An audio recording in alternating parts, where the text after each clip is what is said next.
दोस्तों, कैसा रहेगा अगर आप मार्केट ओपन होने से पहले ही आपको पता चल जाए कि आज मार्केट किस डायरेक्शन में मूव कर सकता है। आज मार्केट ऊपर जा सकता है या फिर नीचे। अगर यह चीज़ आपको मार्केट ओपन होने से पहले ही पता चल जाए तो डेफिनेटली आप इस कॉन्सेप्ट का यूज़ करके अच्छा खासा प्रॉफिट बना सकते हैं।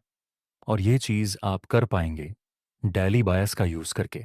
अगर आप डेली बायस का यूज़ नहीं करते तो हाई चांसेस रहेंगे कि कई बार आप ऐसे ट्रेड में एंट्री कर लेंगे जहां आपके हारने की पॉसिबिलिटी बहुत ही ज़्यादा हो। और जितने भी लोग स्काल्पिंग और इंट्राडे करते हैं उसके लिए डेली बायस का फ्रेमवर्क किसी वरदान से कम नहीं है। तो चलिए समझते हैं डेली बायस क्या होता है। डेली बायस समझने से पहले आपको कुछ बेसिक पता होना चाहिए, और वह बेसिक कुछ इस तरह है। अगर हम कोई एक कैंडल को स्टडी करते हैं तो कैंडल के सबसे हाईएस्ट पॉइंट को हम हाई कहते हैं और कैंडल के सबसे लोएस्ट पॉइंट को हम लो कहते हैं। अगर ग्रीन कैंडल है तो उसकी ओपनिंग प्राइस नीचे होगी और क्लोजिंग प्राइस ऊपर होगी। अगर रेड कैंडल है तो उसमें ओपनिंग प्राइस ऊपर होगी और क्लोजिंग प्राइस नीचे होगी। और हाई और लो इसमें ग्रीन कैंडल के जैसे सेम टू सेम रहेगा। इसके लिए बस इतना ही बेसिक समझने की ज़रूरत है। अब डेली बायस को चेक करने के लिए सबसे पहले हम वन डे की टाइम फ्रेम में आ जाएंगे। फॉर एग्जाम्पल वन डे की टाइम फ्रेम में इस तरह से एक कैंडल बनती है और दूसरे दिन की कैंडल प्रीवियस डे के लो के नीचे क्लोज हो जाती है, तो तीसरे आपका डेली बायस बेरिश रहेगा। तीसरे दिन आपको सेल साइड की अपॉर्चुनिटी फाइंड करनी है। मतलब तीसरे दिन हो सकता है कि मार्केट में गिरावट देखने को मिले। दूसरा एग्जाम्पल देखते हैं।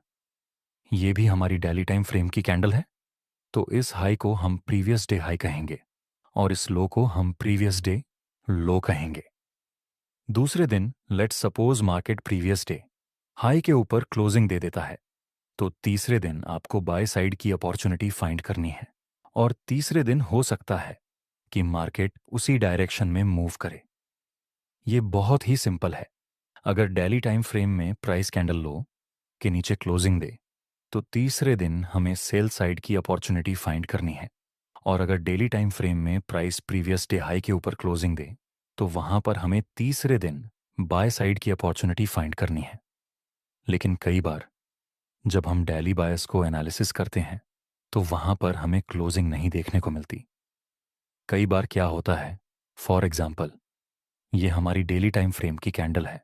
प्राइस ने प्रीवियस डे लो को ब्रेक तो किया लेकिन वीक से ब्रेक किया। ऐसे केस में क्या हो सकता है? ऐसे केस में तीसरे दिन आपको बाय साइड का डेली बायस माइंड में रखना है। ऐसा इसीलिए क्योंकि दूसरे दिन मार्केट ने प्रीवियस डे लो की लिक्विडिटी स्वीप की थी। ये जो वीक से ब्रेकडाउन हमें मिला वह एक्चुअली में एक लिक्विडिटी स्वीप थी। और अगर इसी सिनेरियो को हम स्मॉल टाइम फ्रेम में चेक करेंगे तो यहां पर एक सेल साइड का ट्रैप भी आपको मिलेगा। इसीलिए जब डेली टाइम फ्रेम में प्राइस प्रीवियस डे लो को वीक से ब्रेक करे तो वहां पर हमें अपना डेली बायस रखना है बाय साइड का। अगर प्राइस प्रीवियस डे हाई को ब्रेक करे लेकिन वीक से, तो अगले दिन आपका बायस बनेगा सेल साइड का, क्योंकि यहां पर प्रीवियस डे हाई की लिक्विडिटी स्वीप हो चुकी थी। और अगर इस कंडीशन को हम स्मॉल टाइम फ्रेम में देखेंगे तो यहां पर हमें बायर्स को ट्रैप किया हुआ देखने को मिलेगा, जिस वजह से तीसरे दिन हमारा बायस रहेगा सेल साइड का। और एक ज़रूरी बात दोस्तों, कई बार क्या होता है, हमारा बायस उतना ज़्यादा क्लियर नहीं रहता। मतलब कि इस तरह से एक डेली टाइम फ्रेम की कैंडल बनी। अब दूसरी कैंडल में ना ही इस कैंडल का हाई ब्रेक किया और ना ही इसके लो को ब्रेक किया। तो ऐसी कंडीशन में हमें अगले दिन किस डायरेक्शन का बायस रखना है?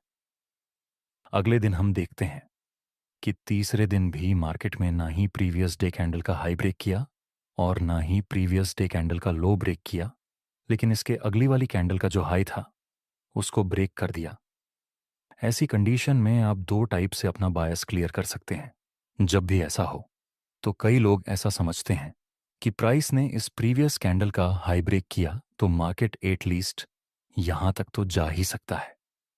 ये हो गए एक टाइप के ट्रेडर्स। और दूसरे टाइप के ट्रेडर्स वेट करते हैं कि प्राइस ये इनसाइड बार कैंडल की मदर कैंडल के हाई या फिर लो को ब्रेक करे। और मैं क्या करता हूँ, मैं दूसरे टाइप के ट्रेडर्स में आता हूँ। जब भी मुझे इस तरह से डेली टाइम फ्रेम के अंदर इनसाइड बार कैंडल मिले, मैं अपना कोई बायस नहीं बनाता हूँ। अगर ऐसी इनसाइड बार कैंडल बनने के बाद मार्केट प्रीवियस डे हाई को ब्रेक करे, तो वहां पर मेरा बायस बुलिश रहता है। और अगर प्राइस ऐसे इनसाइड बार कैंडल बनने के बाद प्रीवियस डे लो को ब्रेक करे, तो वहां पर मेरा बायस रहेगा बेरिश। इसी में अगर इनसाइड बार कैंडल बनने के बाद प्राइस प्रीवियस डे हाई को वीक से ब्रेक करे, तो वहां पर मेरा डेली बायस बेरिश का रहेगा। और अगर इनसाइड बार कैंडल बनने के बाद प्राइस प्रीवियस डे लो को ब्रेक करे लेकिन वीक से, तो वहां पर मेरा बायस बुलिश का रहेगा। चलिए अब हम इसको एक चार्ट की हेल्प से समझते हैं। एक इम्पॉर्टेंट बात, अगर आप ट्रेडिंग को लेकर लाइफ में बहुत सीरियस हैं, तो इंटरनेट पर रैंडम वीडियो देखने से कुछ नहीं होगा। यहाँ थोड़ा बहुत सीखने को जरूर मिलेगा, लेकिन प्रॉफिटेबल नहीं बन पाएंगे। प्रॉफिटेबल ट्रेडर बनने के लिए आपको चाहिए ट्रेडिंग की कंप्लीट नॉलेज। इसीलिए अभी मार्केट में एक डोजी कैंडल की फॉर्मेशन हुई, तो हम यहाँ प्रीवियस डे हाई और प्रीवियस डे लो को ड्रॉ की करेंगे। अगले दिन मार्केट में एक इनसाइड बार कैंडल बनी।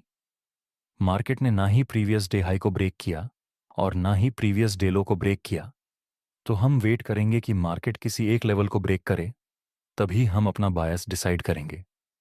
अगले दिन मार्केट ने प्रीवियस डे हाई को ब्रेक किया वीक से। मार्केट ने प्रीवियस डे हाई को वीक से ब्रेक किया, तो हमारा अगले दिन का बायस रहेगा बेरिश। तो नेक्स्ट डे हो सकता है कि मार्केट थोड़ा नीचे गिरे और फिर अगले दिन ऐसा हुआ भी। तो अब हम फिर से प्रीवियस डे कैंडल को देखेंगे। तो यहाँ प्रीवियस डे लो को प्राइस ने बॉडी से ब्रेक किया था, तो अगले दिन भी हाई चांसेस रहेंगे कि मार्केट नीचे गिरे और हमारा बायस रहेगा बेरिश। अगले दिन ऐसा हुआ। अभी लो को देखें तो यहाँ पर बॉडी से प्रीवियस डे लो को ब्रेक किया, तो अगले दिन भी हमारा बायस रहेगा बेरिश। नेक्स्ट डे प्राइस ने एक काफ़ी लंबी लोअर विक से हैमर की फॉर्मेशन बनाई, लेकिन यहाँ हमारा डेली बायस फेल नहीं हुआ, क्योंकि प्राइस स्टार्टिंग में यहाँ ऊपर जाने से पहले काफ़ी हद तक नीचे गिर गया था। तो यहाँ भी हमें सेल साइड की अपॉर्चुनिटी मिल ही सकती थी। अब समझने वाली बात आती है लास्ट प्रीवियस डे लो को। इस कैंडल ने वीक से ब्रेक किया, तो हमारा डेली बायस रहेगा बुलिश। लेकिन दोस्तों, अगले दिन मार्केट नीचे चला गया, तो यहाँ हमें समझना चाहिए कि ट्रेडिंग में हमें कोई भी स्ट्रेटजी की एक्यूरेसी 100% नहीं होती। हम बोल सकते हैं कि यहाँ हमारा डेली बायस फेल हो गया। चलिए हम आगे बढ़ते हैं। अब हम देखें तो इस लो को प्राइस ने बॉडी से ब्रेक किया, तो अगले दिन का हमारा डेली बायस रहेगा बेरिश। मार्केट नीचे गया था। फिर से हम प्रीवियस डे लो को देखें तो यहाँ भी बॉडी से ब्रेकआउट मिला प्रीवियस डे लो का, तो अगले दिन भी हमारा डेली बायस रहेगा बेरिश। अगले दिन भी प्राइस ने बॉडी से ब्रेक डाउन दिया, तो अगले दिन भी हमारा डेली बायस रहेगा बेरिश। उसके नेक्स्ट डे भी प्राइस ने बॉडी से ब्रेक डाउन दिया, तो यहाँ भी हमारा बायस बेरिश रहेगा। लेकिन अगले दिन क्या हुआ, मार्केट ने इंडिसीजन बना दिया। तो इस तरह से आपको डेली बायस को चेक करना है। दोस्तों, आपने डेली बायस चेक करना तो सीख लिया, लेकिन ऐसा तो नहीं होगा ना कि आपको बुलिश बायस मिला और आप अगले दिन डायरेक्ट बाय में ट्रेड कर लेते हैं। ऐसा तो नहीं होता है ना। डेली बायस का यूज करके आपको एंट्री कैसे करनी है, चलिए मैं आपको सिखाता हूं। ये डेली टाइम फ्रेम का चार्ट है, तो हम यहां पर प्रीवियस डे हाई और लो को ड्रॉ कर लेंगे। नेक्स्ट डे मार्केट ने प्रीवियस डे हाई को बॉडी से ब्रेक किया, तो अगले दिन हमारा डेली बायस रहेगा बुलिश और एंट्री करने के लिए हम स्मॉल टाइम फ्रेम में चले जाएंगे। मैं यहां पर 1 आवर का चार्ट यूज करूंगा। 1 आवर में यह चार्ट कुछ ऐसा दिखेगा। हमारा बायस बुलिश है, इसका मतलब ये तो नहीं कि हम यहीं पर बाय कर लें। हमें वेट करना चाहिए कि मार्केट कोई पुल बैक ले या फिर रिट्रेसमेंट ले और कोई इंपॉर्टेंट पॉइंट के पास मार्केट में बाय साइड का सिग्नल मिले। नेक्स्ट प्राइस एक पुल बैक लेता है। यहां पहले एक रेजिस्टेंस भी था जो अब सपोर्ट बन चुका है। वहां पर हमें बुलिश और कंफर्मेशन कैंडल का सिग्नल मिला, तो अब हम यहां बाय में एंट्री कर सकते हैं।